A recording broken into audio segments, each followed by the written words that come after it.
اهو مجلس اداره في موقف زي اللي هو فيه ده، انت مستني مني ايه؟ مستني مني ان انا هاجمه؟ لما تعرف ان مجلس الاداره قدامه قرارين: يا يلعب الدوري، وده معناه بكل صراحه وبكل شفافيه ان احنا هنتركب من البشريه كلها. هنا ابو ريده ماسك الاتحاد دلوقتي، وبعد ما يخلص ممكن يجي لنا واحد تاني كان ماسك الاتحاد قبل كده، خمورجي، وهيجي لنا الحرامي اللي بيخبي الخطابات في الدرج، وهيجي لنا الخمورجي بعده، وهيجي لنا خمورجي تاني. ما هو اصل القصه كده بقت ايه؟ اللي مسؤول عن القصه دي كلها شويه خمورجيه وحراميه هيجوا يركبونا، لان انت رجعت في قرارك، ودي سابقه ما حصلتش في تاريخ النادي الاهلي. يعني مجلس اداره النادي الاهلي قدام قرارين: يا يلعب الدوري بالفريق الاول ونتركب من المسؤولين، تمام، اكتر من احنا مركوبين يعني السنه دي. وساعتها برضو هو دلوقتي بقى بيننا وبين بيراميدز 7 نقاط فارق، ولسه 7 ماتشات. لو فزنا بالدوري محتاجين معجزه، وهنخسر الدوري مثلا، هندي شرعيه للدوري. انت كنت بتنافس وخسرت خلاص، بيراميدز اخر الدوري، بيراميدز لسه بيشارك في الكاس، ممكن يفوز بالكاس كمان، لان الزمالك الكومبارس ده ملوش لازمه اصلا. يعني ممكن ياخد 500,000 دولار ويسيب لهم الكاس ويبقى حقق الثنائيه، واحنا ساعدناه ان هو يحقق الدوري. احنا ساعدناه ان هو يحقق الدوري. دي نقطه. تاني نقطه ان انت تقول مش لاعب وتاخد قرار، مش هقول لك تاريخي، لان على مدار تاريخ النادي الاهلي ما رجعش في كلمه قالها. فانت لو انت قلت مش لاعب، هو ده اللي كان كل مجالس الادارات بتعمله قبل كده. انت ما جبتش المعجزه يعني. لكن انت لو قلت هتلعب، ده اللي اول واحد بقى انت تعمله. اول مجلس اداره يرجع في كلمته في تاريخ النادي الاهلي. بقينا زينا زي الزمالك، مع احترامي يعني الناس كلها. احنا لو لعبنا بقينا زينا زي الزمالك. حد يقول لي يا عم الزمالك، يا عم ارحمني، الزمالك ده ماسك شويه خمرجيه، ما تصدعنيش، ما تقوليش اصل دي قطب، لا قطب ولا نيله. الزمالك ده بالفلوس بيتشرى، ادارته بالفلوس بتتشرى، ماتشاته بالفلوس بتتشرى، وهو كان بيشتري ماتشات بفلوس قبل كده، ملوش لازمه في حياتنا. انت فاهم قصدي؟ يعني كون ان انا اتحط في مقارنه اقول لك ده الاهلي بقى زي الزمالك، دي كارثه بالنسبه لي انا كاهلاوي. انا لا يمكن اتقارن بناس زي دي، انا لا يمكن اتقارن بناس خمرجيه زي دي، انا لا يمكن اتقارن بناس مزورين زي دول. مجلس اداره النادي الاهلي حاطيني في مقارنه مع ناس زي دول، خمرجيه، نصابين، حراميه، مزورين، بحكام محكمه، بحكام محكمه يا باشا. مش بتكلم من دماغي. حسن حمدي مطلع اسطورتهم من النيابه تهمه التزوير، قصه كلنا عارفينها في عقد جده. فانت حطيتنا في موقف ما عدناش عارفين نتحرك فيه.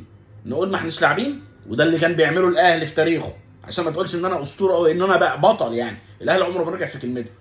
هتتغرم فلوس وهتخسر بطوله الدوري، ولو ما فزتش بدوري الابطال السنه دي مش هتشترك في افريقيا، وقصه كبيره وموال، قصه كبيره. طيب احنا بقى انتوا كنتوا دارسين القصه كلها؟ معاكم مستندات فعلا ومعاكم وقدمتوا وعملتوا؟ يعني انت قدمت مستند لمعرفش لمين، ورجعت قدمت للجنه والاتحاد رفض والقصه. انا عارف ان انا بتعامل مع نصابين، بس هل انت قدمت مستندات؟ هل انت قدمت مستندات؟ طب وريني المستندات، لان قرار اللجنه الاولمبيه دلوقتي بيقول لك هم ما قدموش اي مستندات. ده كله كان كلام. هنا ابو ريده مهرب اللي بتاع الجمارك اللي طالع بفضيحه من روسيا، طالع بفضيحه. انا بقول لك طالع بفضيحه، ومصر كلها عارفه انه طالع بفضيحه، والناس اللي مسؤولين عن الكوره في مصر عارفين ان هنا ابو ريده طالع بفضيحه من روسيا. تمام؟ كانوا بيبيعوا اللعيبه، باعوا معسكر محمد صلاح في الشيشان مقابل كام مليون دولار عشان يروحوا يقعدوا، عشان يعني باعوا المنتخب، باعوا مصلحه البلد، باعوا كل حاجه عشان خاطر الفلوس اللي خدوها حطوها في جيبهم، ما دخلتش الاتحاد. عشان كده اجبر على الاستقاله لما جه. خليته دلوقتي يبص لنا يعني ان انتوا زيكم زي اي حد. الاهلي فقد الحاجه اللي كانت بتخليه، الاهلي كان بيوقف الدنيا على رجليه، الاهلي كان يخش في اي نزاع يجيبه. ليه؟ ناس دارسه وناس فاهمه. ايه اللي وصلنا للنقطه دي؟ يعني انا كجمهور دلوقتي واجب ان انا ادعم، بس هدعمك في ايه؟ انا هدعمك في ايه؟ هدعمك ان انت تكمل الدوري وتركب البشريه دي كلها علينا، الناس اللي ملهاش لازمه دي. الناس دي كلها ملهاش لازمه على فكره، لا احمد دياب ولا هنا بريده ولا الناس دي ملهاش لازمه. الناس دي كده بتترقص، الناس دي ملهاش لازمه. هتركبهم علينا احنا دلوقتي. لو قلت ان انا هلعب، طب لو ما لعبتش هتضيع على النادي اللي انا بحبه بطولات، وهتضيع عليه فلوس، وانا عاوز اجيب صفقات وعاوز اعمل. طيب قرارين دلوقتي حلوهم مر. طب انت كاداره ليه دخلتني في القصه دي؟ احنا دعمنا في بدايه الموضوع ودعمنا وقلنا وبصوا يا باشا اي قرار هتنزلوا البحر هننزل معاكم. عندنا في الارياف كده يقول لك هنزل، بص هتنزل الترعه هنزل معاك ما عنديش مشكله. لكن انت دلوقتي انت دخلتني في الحيطه، لا نزلت لي بحر ولا انت دخلتني في حيطه. انت نفسك دلوقتي ما انتش عارف ترد تقول ايه. ولجنه وهتطلع لي طبعا تسريبات بقى دلوقتي ان شركه الكره بتقول لك شاركوا والناس هتقول لك شاركوا وبتاع شارك. انت اديت البطوله لبيراميدز، انت ساعدت بيراميدز ياخد بطوله، انت ساعدت بيراميدز ياخد بطوله.